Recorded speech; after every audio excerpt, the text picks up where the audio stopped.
everyone, and no, this is not the latest hostage video from CNN. This is women's online wellness, and tonight we're okay, I've got to get rid of this thing. I'm sorry, I thought I'd start it that way and just see how that worked, but I can't see a thing. Obviously doing what it wants to do. We're going to get rid of that. Could you imagine?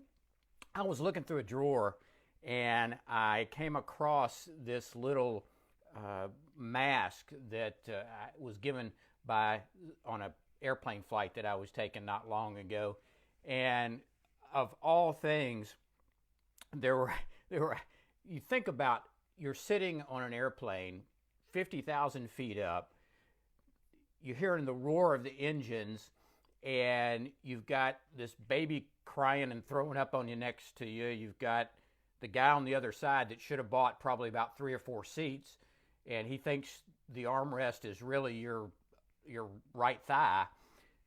And then you put on this little mask, and they think that's going to help you sleeping.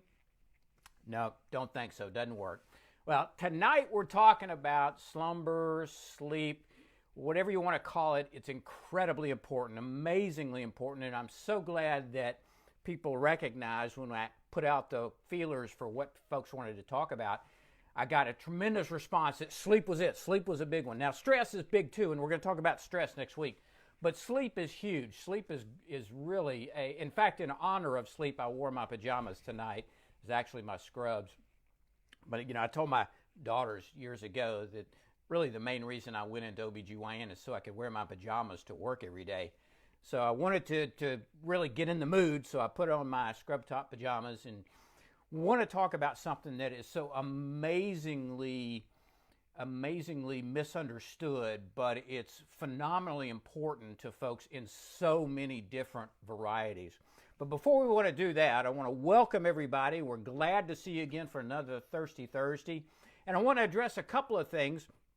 I've gotten some comments from folks about, gee, I can't make it live and I can't see it live. Well, actually, the majority of folks aren't able to see it live. You know, people have all kind of excuses. You know, I had to go out and walk my gerbil, or, you know, all kind of crazy excuses. But I understand if you're not live. But I'm glad that Debbie and Paula and Judy and Cecilia and Joanne and Donna and Gail and all you folks are here. It's great that you're with us live, and I really appreciate that. And actually, the folks who are live can ask questions, and I'm going to try to look at those as we go through and answer those questions. So that's one of the benefits of being live.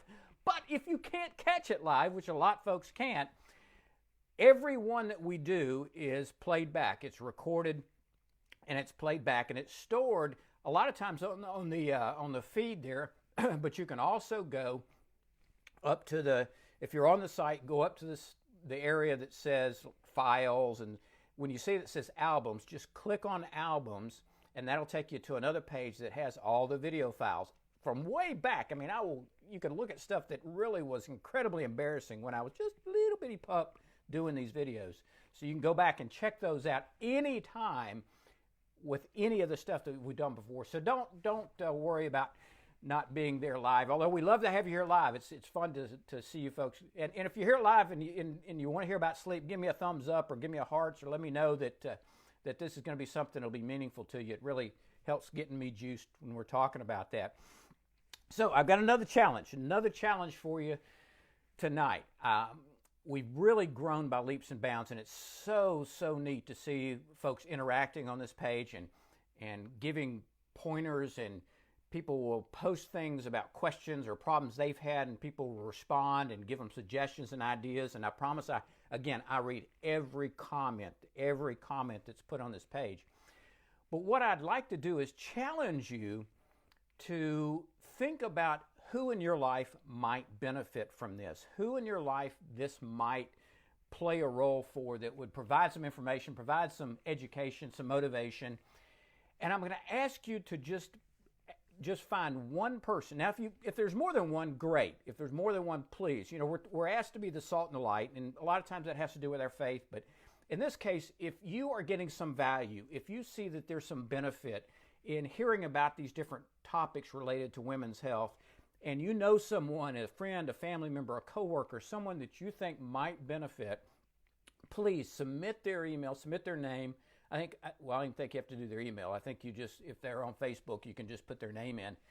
And it's very easy. There's a little button somewhere around here, but it's not too hard to find. If you'll just submit it, and so I'm going to ask everyone who watches this video, if there's somebody in their life, and it doesn't have to be local, it could be anywhere, if there's somebody that you think might benefit from this, please, please go ahead and submit their name, and I'll review it. And again, if it's from one of you guys, I know it's legit, and I know it's somebody who truly will benefit from this. So if you see value in this, go ahead and send at least one person. If more, great, but at least one person. If everybody will send one, the more people we can have here of a common bond, and that's what links everything together. Is these are people with common experiences, and that's what community is about. I'm not caring about big numbers. I don't care about the numbers. I want to be able to reach as many people as possible that want this kind of information, that will benefit from learning about women's health, that will learn about ways of doing things that are going to increase their health span, not necessarily their lifespan. And the more people we have of that common community, the more that interaction is going to supply value to you. So it's not about the numbers, it's about quality folks, people who are going to really benefit from this. Be the ambassador, be the person that says, hey, I've been getting something out of this. This is kind of entertaining. The guy's a real fool, and he's kind of crazy on these things sometimes. And it's entertaining to watch, if nothing else. So if it's giving you some benefit and you find somebody who will benefit from it, slam their name to me and we'll move on from there. So enough of the housekeeping, enough of the stuff like that. Let's get into the topic tonight, and that's sleep. And again, I cannot tell you how valuable sleep is, because it impacts so many things. In fact, what I want to do tonight is I want to talk about the things that sleep impacts, because some of them are going to surprise you. So don't if you think, oh, I know everything there is to know about sleep. Some of this will really surprise you and shock you maybe a little bit. And then we're going to talk about some ways that you can improve sleep. We're going to talk about different sleep hygiene techniques. We're going to talk about natural substances. We're going to talk about prescription medications. So I want to provide solutions to really help with this, because it's such an incredible problem. In fact, some stats say that up to 70% of the adult population at some point in their life are sleep deprived, or not getting enough sleep. Let me say right from the beginning, as we start, when I use that term, I'll use that a lot, sleep deprivation or not getting enough sleep. And let me define that for you, because that's kind of a nebulous thing. I mean, that's something that needs to be defined so we understand where we're coming from. And I'm basing this on the definition that most of the studies that we have are based on. Generally, for most adults, and yeah, don't send me emails. I know everybody's different. You know, Donald Trump says he sleeps 3 hours a night. Well, something may be obvious about that, but it may be true and it's fine for him. But for most people, the minimum for health benefits is around 7 to 8 hours. And that's not just quantity, that's quality. So those are two factors you got to take into consideration. It's not just laying in the bed, it's actually quality sleep. And we'll talk a little bit about the difference between just light sleep, REM sleep, deep REM sleep, and how that impacts your health. So anything less than 6, let's use that as our cutoff. 6 or less hours of beneficial quality sleep on a nightly basis is what I mean by poor sleep, by sleep deprivation. So we're all on the same page and we understand what I mean by that. But gosh, 75% of the population at some time or another is having issues with sleep. I mean, that's phenomenal. That's amazing. It's hard to even call that a problem when everybody has it. But the truth is, it has tremendous ramifications. It has tremendous I can remember back when I was a resident. And, you know, when you're a resident, you're basically slave labor. I mean, you're working 36-hour shifts, and most of the time as a resident, you're awake most of the nights because, you know, these crazy babies don't understand about office hours. So you're up all night. Well, I can remember coming back from a night of being on call. Here's what a typical day would be for a resident. You'd get up on Monday, be in the hospital about 7 o'clock, make rounds, be in your clinic all day. Then if you're on call that night, literally you are working the entire night. You might get to lay down for 15 or 20 minutes, but you're going the whole night. So you get up the next morning and you go do the same thing again. You go to your clinic, you see your patients, And then you finally get off about 5 o'clock that afternoon or that evening. Well, this was one of those days, and I got off work and I was exhausted. It was one of those nights where there was probably 20 babies and just all kind of stuff going on. So I'm driving home, and I noticed I was a little tired, so I kind of pulled off into a parking lot, and I was going to get some coffee. I woke up 2.5 hours later in the parking lot in my car. I never made it in to get the coffee to get home. I fell asleep in my car for a couple of hours. Freaked me out. Of course, it actually really freaked out my roommate too at the time, who was wondering where the heck I was.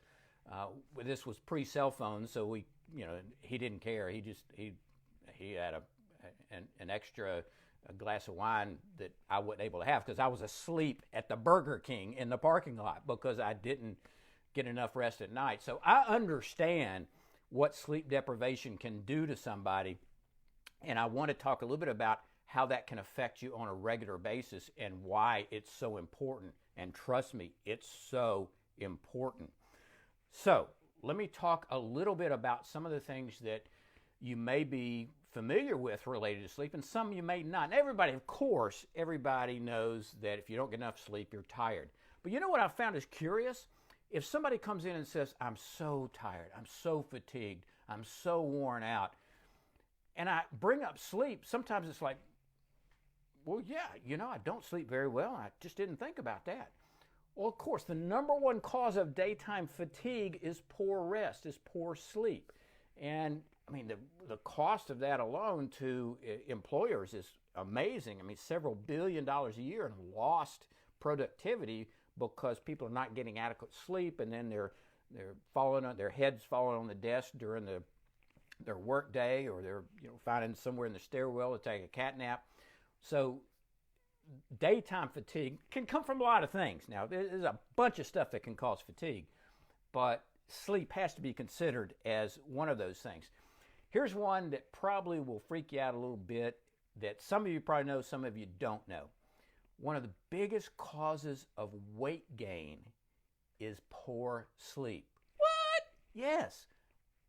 Poor sleep can trigger all kind of physiological changes in your body that creates weight gain.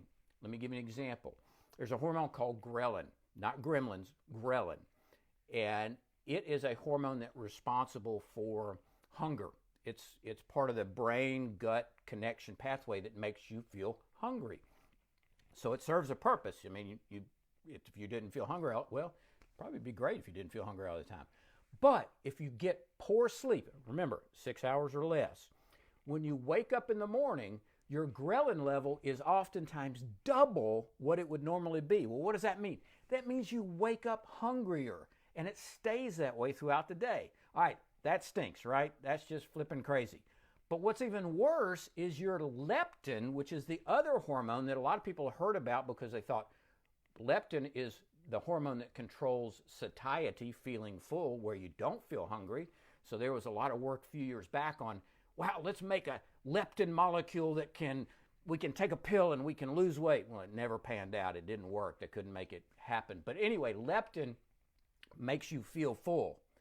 Well, if you don't get adequate rest, the leptin level bottoms out. So you've got this tsunami of horrible stuff as far as weight. You wake up hungrier because of the ghrelin. You feel less satisfied even when you eat because of the leptin. Here's a study that was just really blew my doors. There was about 10 people, metabolically normal. They were absolutely, all their blood chemistries, everything was great. They were in great shape, good.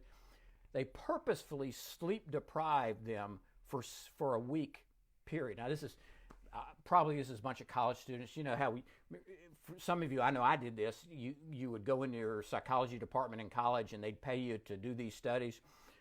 This is probably what it was, a bunch of healthy young people.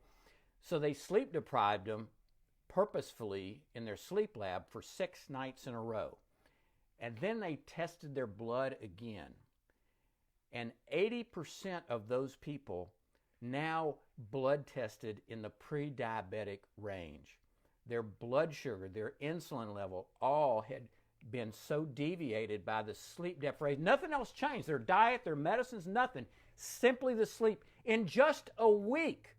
Just a week. Can you imagine what that could possibly do if this was night after night after night for 10 years?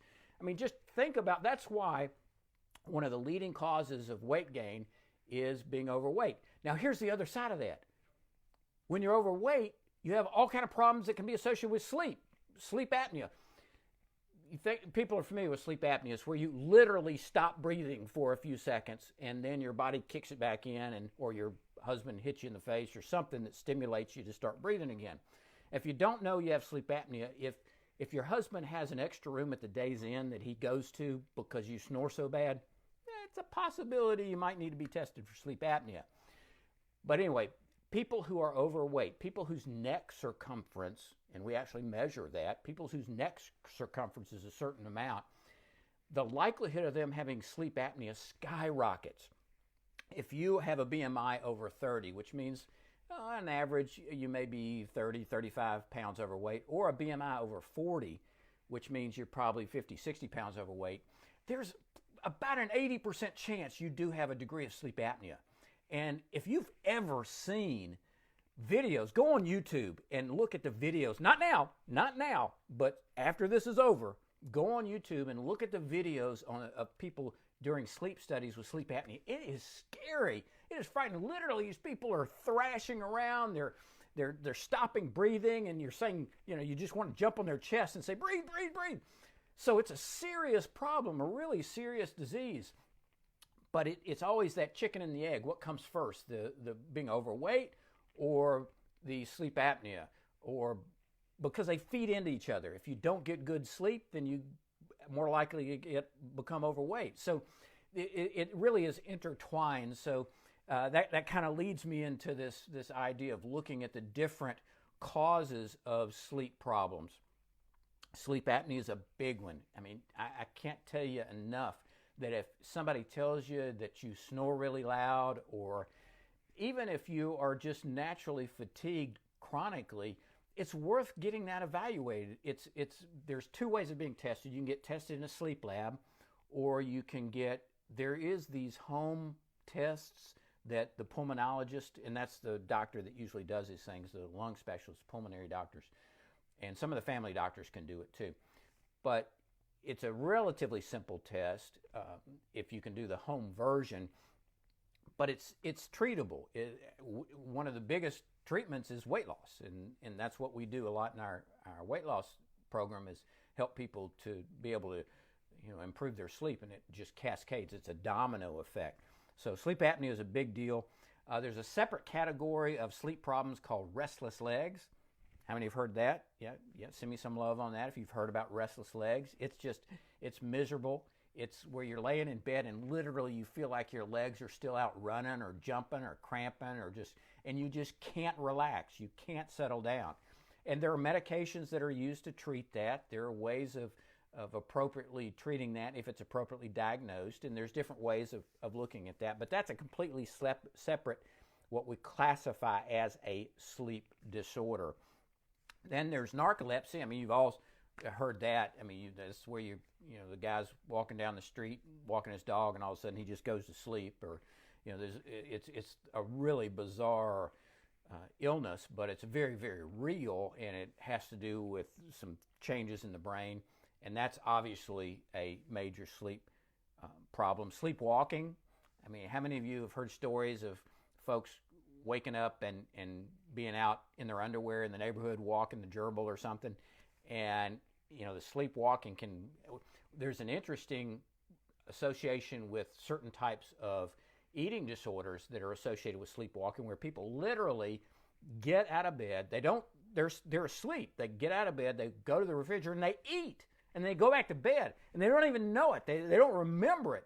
But it's actually a combination of this sleepwalking and this binge eating disorder. And it's really, really frustrating for these people because they don't have any memory of it. And they think, why am I gaining this weight? And why am I so tired? And why do I not have anything in my refrigerator anymore? It really is frustrating, but it's a very separate illness that really probably can only be diagnosed in a sleep lab, in a sleep study, unless you've got, unless you got a weird husband and he likes to videotape you at night. If you have one of those little cameras in your bedroom that'll watch you and videotape you at night going to the refrigerator, I don't know, maybe that's something you could do. Who knows? But anyway, that's probably the more common ones. The most common is just everyday run-of-the-mill insomnia. Just all of us just not getting adequate rest. And there's so many reasons for that, whether it's stress related, or whether it's just too busy, or whether it's poor habits, whether it's drinking a fifth of Jack Daniels for dinner. There's a number of reasons that could interfere with adequate sleep.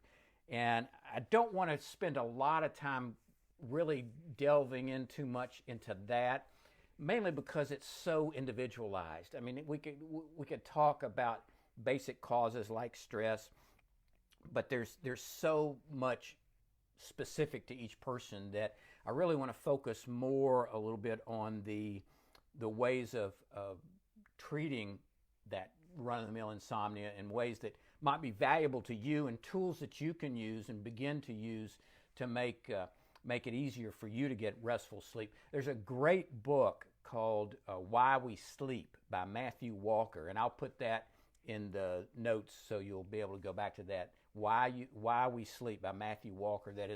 It's a little academic. It's got some studies, a lot of studies about sleep, and talks about the physiology, but it also talks in terms that all of us can understand about ways of getting adequate sleep and understanding the consequences of not. So I would recommend, if you'd like to do something further, if this amazing talk doesn't tell you everything you could possibly know about sleep, I suggest go and get Matthew Walker's book, and I think that would help. I mean, you're going to find stuff in there that kind of scare you, because poor sleep decreases your immune system functioning.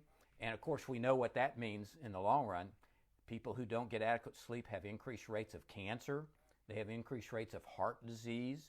They have increased rate of diabetes, type 2 diabetes, stroke, congestive heart failure. In fact, there's a number of studies that show that people who don't get adequate sleep have a shorter lifespan than their compatriots who do.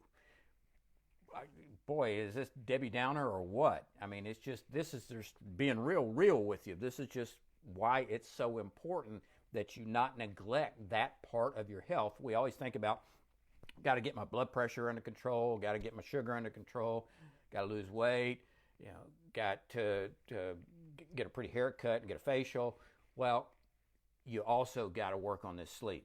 It's one of the, in fact, there was a statement, I'm pretty sure it was in the Walker book, where there was a statement by a world-renowned sleep physiologist who said that one night of poor sleep is more disruptive to your physiology than not eating and not exercising that day.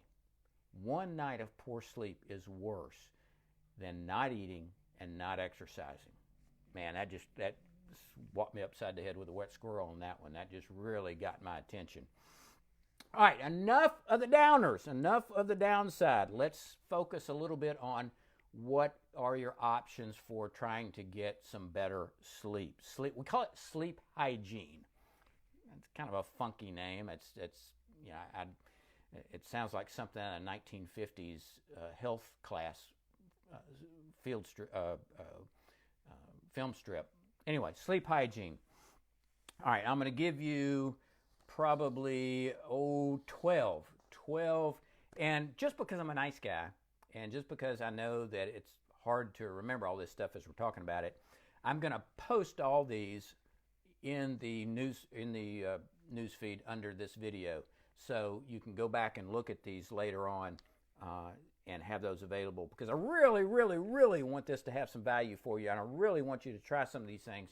Some of them sound very simplistic, and probably a lot of you have heard them before, but unless you do it, it's not to, unless you take action, unless you actually apply it, I don't care how simplistic it is. If you don't do it, you don't do it on a regular basis, then don't complain. Don't give me a hard time for say, oh, well, everybody knew that. Well, just do it. And if it works for you, great. If it doesn't work for you, well, then just move on to plan B, C, and D. But don't just shrug it off and say, oh, I heard that before, or, oh, I do that already. Be sure the more you can do these, the better off you're going to be. Number one, stick to a sleep schedule. Now, I understand and I get it. I hear this all the time. So no emails, please. That in our busy lives, having a set sleep schedule is, about as easy as, a politician telling the truth. It just doesn't happen very often. But what I want you to do is to try your best to set up a set schedule. Your body actually responds to that. Your brain learns that. These neural pathways that create the desire to sleep, what we call sleep pressure, actually learn from this schedule. And if you get on a regular schedule and you have a reasonable time frame that you're going to bed, and it's only the exception rather than the rule when you break that, then the likelihood of it being more successful for you is very, very real. There's tremendous evidence that regularity really works over the long term. And boy, I see that so much in people with shift work. My heart goes out to people who are doing shift work and having to go back and forth between days and nights. Those folks have such a difficult problem with sleep, and that's a whole different issue that we really don't have time to go into how to control things with shift work, because that's really difficult, and I just feel for you because I know how tough that is. But try to stick as best you can to a sleep schedule. Exercise, gee, imagine me going through an entire video without talking about exercise. Well, of course I'm not going to, but exercise, in every study that's looked at the relationship between exercise and sleep, has showed a very positive correlation, with the caveat of not exercising within a couple of hours of bedtime. If you're a night owl or you're a night person, and that's when you normally do your exercise, well, sometimes that can actually interfere with sleep if it's a couple of hours before your normal bedtime, because of the catecholamines that get revved up when you exercise, your increased body temperature, which is not what you want before you go to sleep. So by all means exercise, but keep that window between when you do the exercise and when you go to bed. Now that doesn't mean, doing your 10 sit-ups before you go to bed. That's more habit and really wasteful than exercise. But you know what I'm talking about.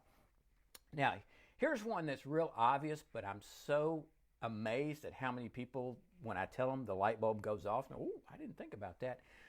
Caffeine and nicotine are horrible when it comes to sleep. In fact, I recommend, if you need to limit your caffeine intake, and that means coffee, tea, and don't forget about tea. I mean, here in the South, where sweet tea is just like water. Coffee, tea, Cokes, chocolate, anything with caffeine in it, get rid of it before noon or afternoon. No more afternoon. Some people are even more sensitive than that and can't have it, have to limit it earlier.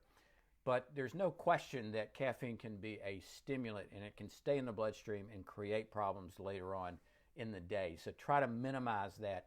And people don't oftentimes think about nicotine in cigarettes and chew and all the different ways of vaping, whatever the heck that is, that nicotine can also be a stimulant, and it can interfere with adequate quality sleep. And remember, we're not talking just about numbers and hours, we're talking about quality, and that can be interfered with. All right, here's one that's going to really make a lot of you mad. Stop the nightcaps. You know how much oftentimes, well, I'll just have my little hot toddy here before I slip off to sleep. And well, the studies indicate that, yeah, you might get a little drowsy and you might go off to sleep, but the effect of the alcohol actually does two things. One, makes you pee like crazy. I mean, it interferes with this thing called antidiuretic hormones, so it blocks that, so it makes you get up, and that's one of the leading causes for folks to disrupt their sleep, is having to get up and go to the bathroom, and then you trip over the shoe that your husband left and you break your hip. So none of that's very good. So avoid that. It also, as it's metabolized, it it changes some of the chemical pathways that can get in the way of constant and steady sleep. So passing out from alcohol is not a good solution for sleep. Passing out and sleep, unconsciousness and sleep are not equivalent. So just know that that little nightcap, that little shot of rye or whiskey or whatever little shots you have, or that glass of wine, 30 minutes before bedtime, it may get you to sleep, but it ain't going to keep you to sleep, and it's not going to do much good for you and in fact, it might create some problems for you. Don't eat late. Don't eat past, more than a couple hours before bedtime. Well, why is that? Well, the big issue there is reflux. The problem that people have oftentimes if they have a stomach full of food and they lay flat and they have a tendency towards esophagitis, heartburn, reflux. Well, that's just magnified when they lay flat. Well, can lay fat too, but when you're laying flat, and that can be a miserable feeling, and you're not going to get good rest if you're feeling like you're having a heart attack because your esophagus is spasming from all the chitlins and pork chops that you had 30 minutes before. So try to limit both your fluid and your food intake prior to bedtime. In women especially, I tell them to stay away from a lot of fluids at night because, again, get that bathroom, getting up and going constantly, that really disrupts that pattern of sleep. So try to limit your fluid intake for a couple hours prior to bed. There's some medications that can interfere with sleep that people are maybe not aware of. A very common one are the classic over-the-counter decongestants, the Sudafeds, the Actifeds, many the phenylephrins, many of the decongestants can actually act as stimulants, and it's so individualized. I can take Sudafed all day long and all night long, and it won't affect me at all. But phenylethylamine, which is another common decongestant, man, I take that and I'm gone. I mean, I'm up for days. So it's pretty individualized, but you've got to be aware that some of those medications can really have an impact. Some blood pressure medications can act as stimulants. Again, you have to be a critical consumer and be your best advocate and check that out. If you're on something, ask your physician or go online and see if poor sleep is a side effect of that. Some asthma meds, for example, some of the bronchodilators are stimulants. So if you have asthma and you're doing a lot of puffing at night, that can interfere with sleep. And here's an interesting one that may or may not affect you. Don't nap after about 3 in the afternoon. That's based on a study that looked at people who took naps, and then they gauged, and it wasn't really dependent on how long the nap was. But taking a nap, when you think about what causes sleep, I mentioned this thing before, sleep pressure.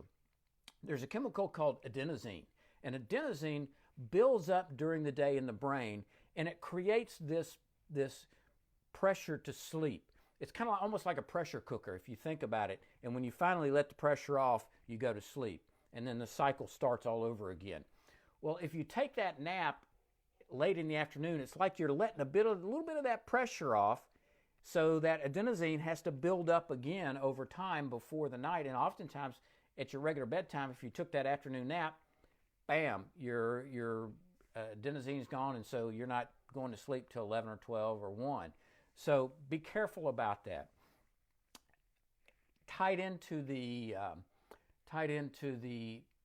schedule of your sleep, make it really ritualistic. Do the same things over and over again. Make it so that you have a very common approach to what you do during not just the time, but what you do. Because the more that becomes ritualistic, the more your brain adapts to that and is able to get you in the mood, if you will, for sleep. And that really makes a difference. It does. The more you can do the same thing over and over again, the more your body and your brain learns, and it makes a big difference.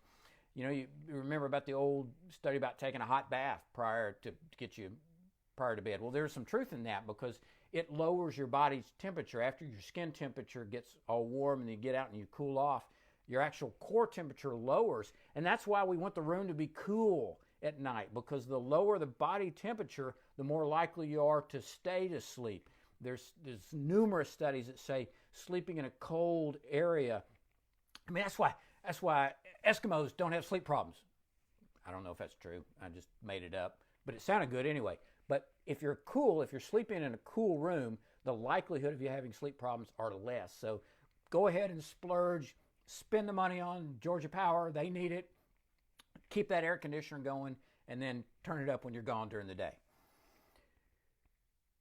Make sure that your bedroom is dark. I mean, really dark, especially if this is where the shift workers really have all kind of trouble. Get those shades that really make, like the serial killers use to pull down during the day so nobody can see in. Get those things. And did I just say serial killers? I think that's the first time I've used serial killers as an example in one of these Facebook Lives.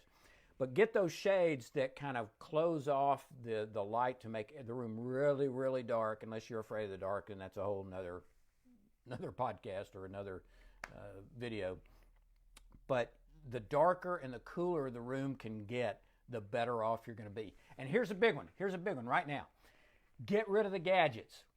How many times have you heard that? Well, it's true. I mean, you've got to get rid of the phones. You've got to get rid of the TV. You've got to get rid of the iPad. You've got to get rid of your iWatch. Anything that has a screen on it is going to not only be distracting, but there's evidence that this blue light, this type of light that comes specifically out of screens, can actually get in the way and block the melatonin production in your brain, in the pineal gland. And you've all heard about melatonin. Melatonin is a substance that tells your body when it's time to sleep. And the screens, the blue light from that screen, can actually lower the melatonin amount, and that can interfere with your sleep. So you've got to be very careful about that. I mean, just get rid of the screens as best you can. Go back to, how many of you remember books?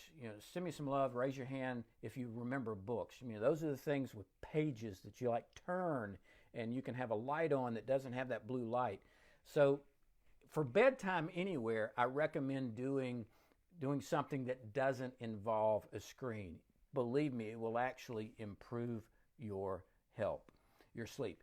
And then if you do have trouble sleeping and you're laying in bed, don't just sit there and stare at the clock. Don't lay in the bed. All the experts say that if you're laying there more than 20 or 30 minutes, get up, go somewhere else and do something relaxing, whether it's listening to music or meditating or praying or watching your pet roach crawl up the wall, just something relaxing to get you in the mood to go back to bed.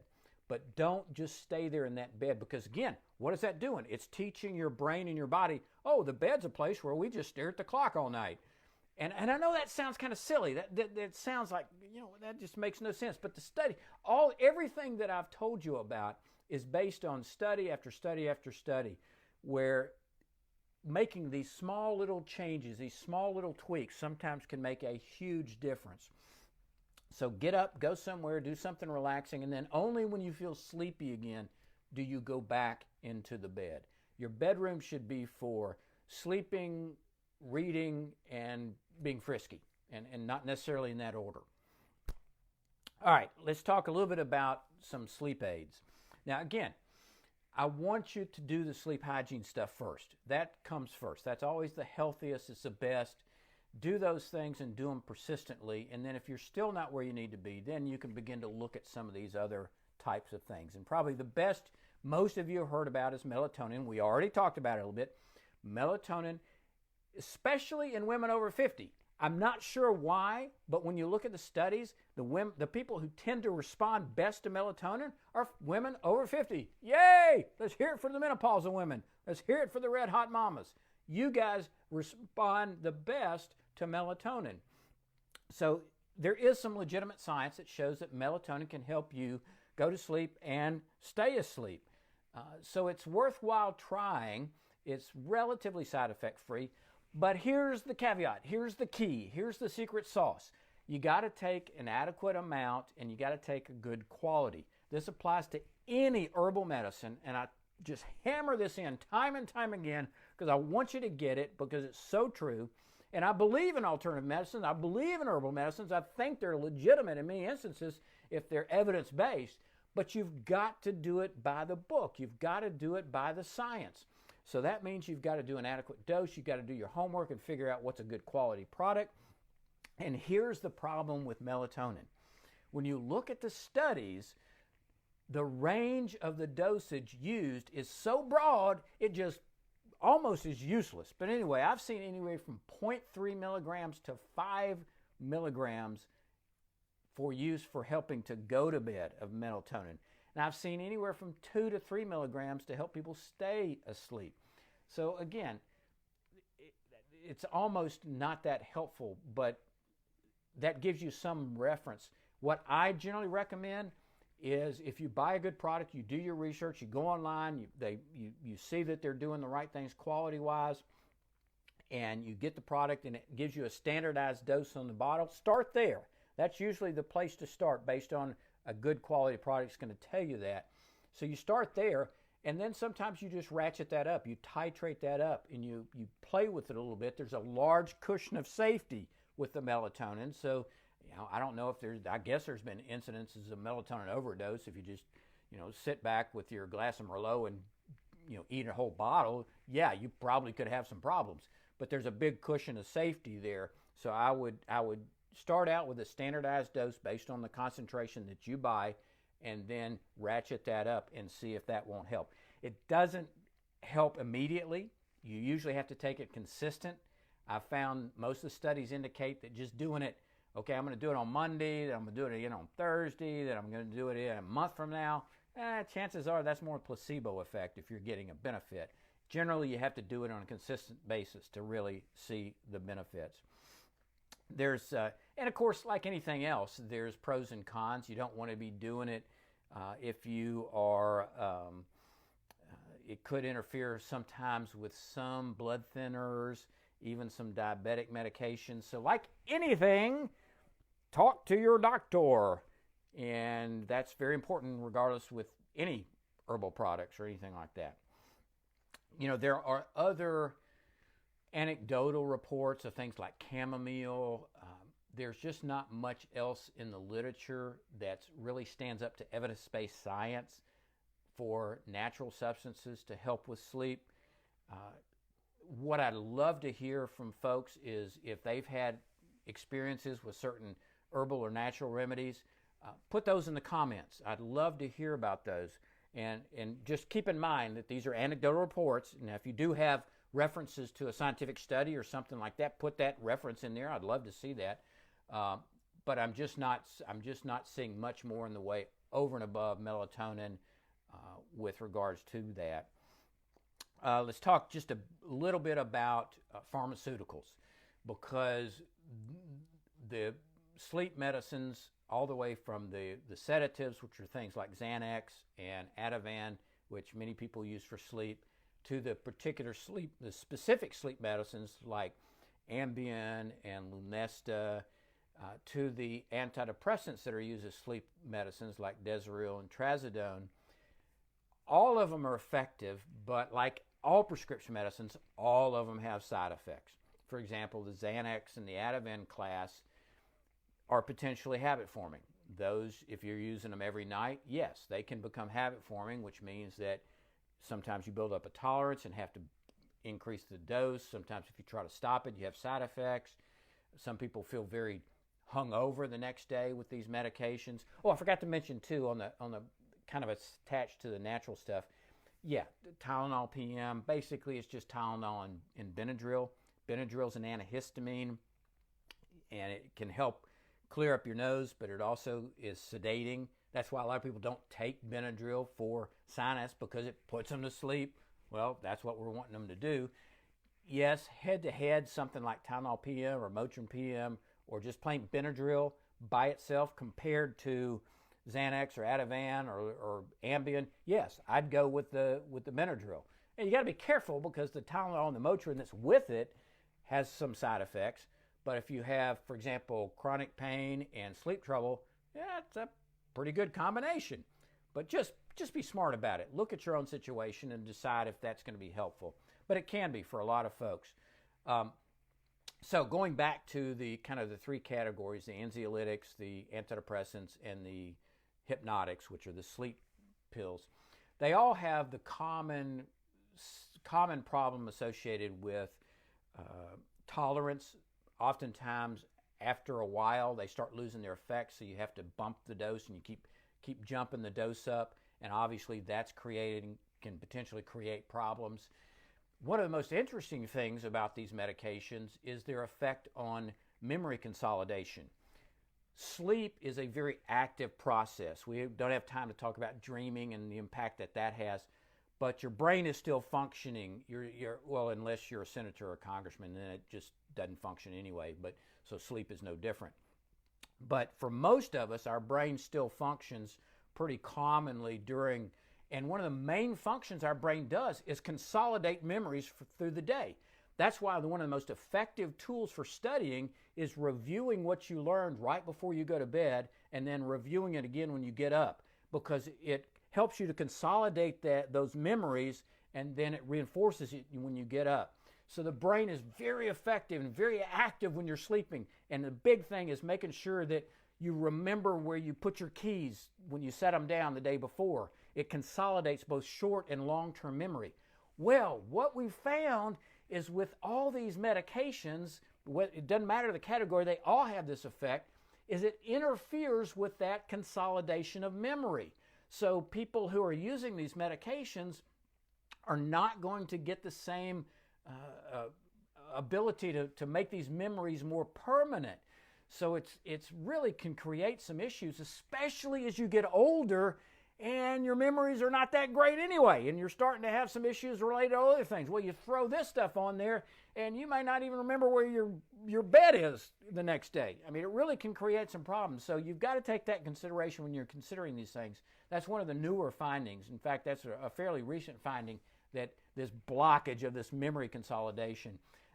I think we've all heard stories about people who take stuff like Ambien, and they go out, running around the yard naked because those are all anecdotal. We know that can happen. You get florid dreaming with some of them. They almost act like hallucinogenics for some people. Now, they work great for some people. I'm not saying don't use these medicines. I prescribe them. Everybody, most doctors I know prescribe them. So don't get me wrong. I'm saying not to use them, and there's not a place for them, but you just got to be smart about it. You got to be careful. My primary suggestion is to try the sleep hygiene stuff first, try the natural stuff second, and then only as a third line, go to one of these medications, because you're also not getting the quality REM sleep. You heard me term that term, rapid eye movement, REM sleep.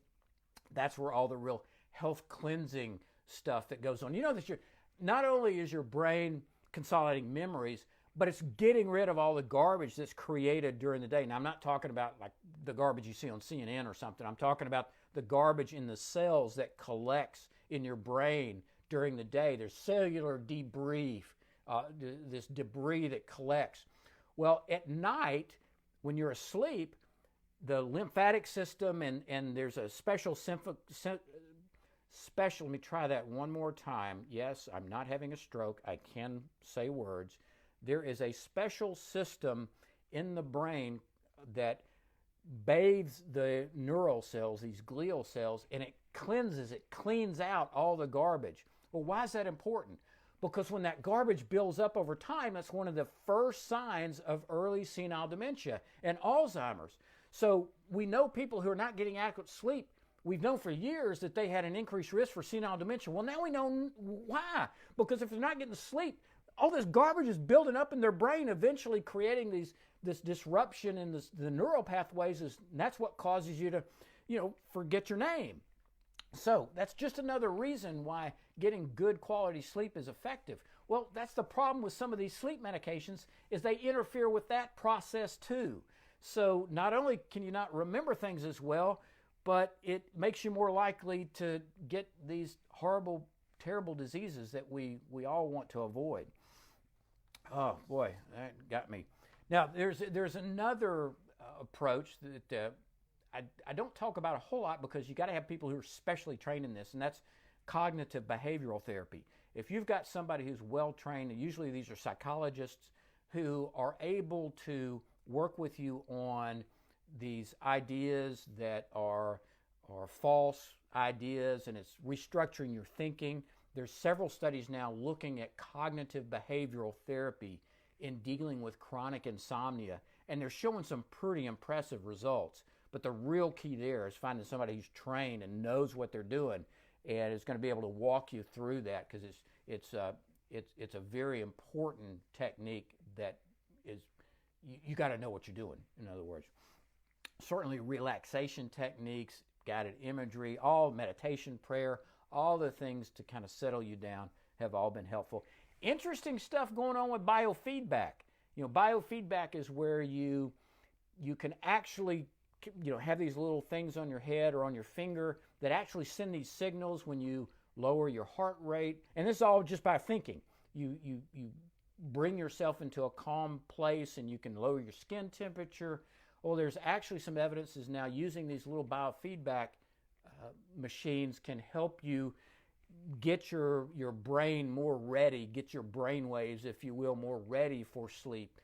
And it teaches you by listening to a certain tone that you're getting that physiology right.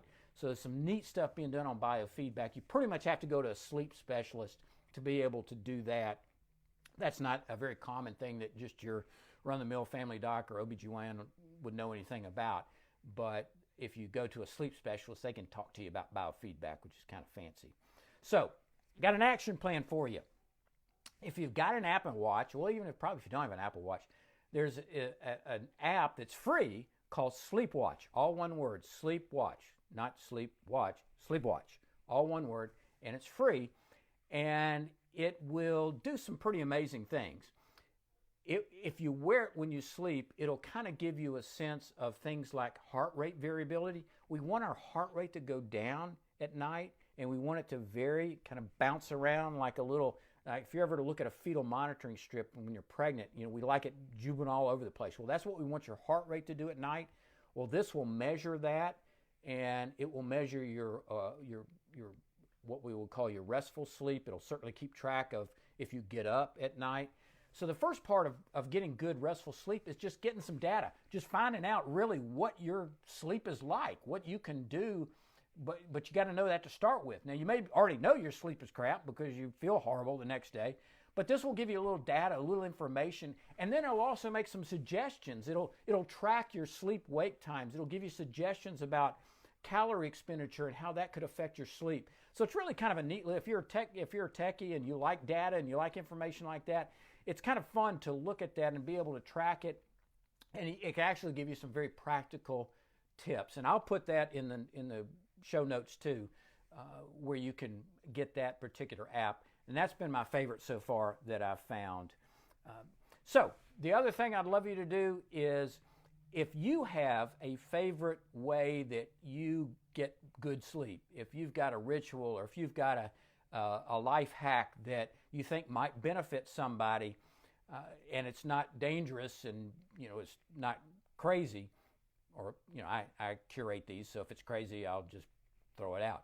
But if it's worked for you and it's helpful and you want to share that, put that in the comment section. I'd love to hear people's experiences about things that they've done over the years that have been beneficial, things that have helped them, whether it's a natural substance, whether it's a certain ritual, or just whatever has worked for you.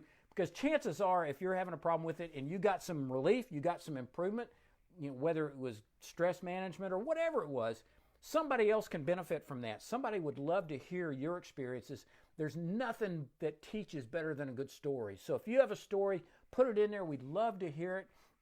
I think it'd be really, really a lot of fun. So I'm going to ask you to do that. For those of you who had joined a little bit late, I gave a challenge at the very first, and I'm going to repeat that now. If you think these are valuable, if you think these talks are worthwhile, if you think that there are folks out there that you know in your social network, whether it's family, friends, work acquaintances, pen pals in China, whoever they might be that might benefit from the stuff that we're talking about, go ahead and submit their name. I'm asking each person to submit at least one name, And if you submit 20, that's cool too. But remember, we want them to be people women who are interested in wellness, who are interested in living life to the fullest, who are trying to increase their health span, not necessarily their lifespan, and who want a little joy, a little entertainment, a little meaning in their life that we can provide maybe every now and then, and who can contribute. So if you know people like that, we'd love to have them a part of this group. It's growing, and again, the numbers aren't what I'm concerned about. I'm concerned about folks who are just getting some benefit. I want to provide some massive value. And if you know somebody that can add to this community, please add them. I'd love to have you be a part of this. So that's all. I'm getting ready to go take a nap. No, I'm not going to take a nap because that's going to interfere with my adenosine and I won't get good rest. So what I'm going to do is I'm going to go find a book, and I'm going to read a book, and I'm going to stay away from a screen, and that way I'm going to get a good night's sleep. So until next time, make healthy choices. See you then.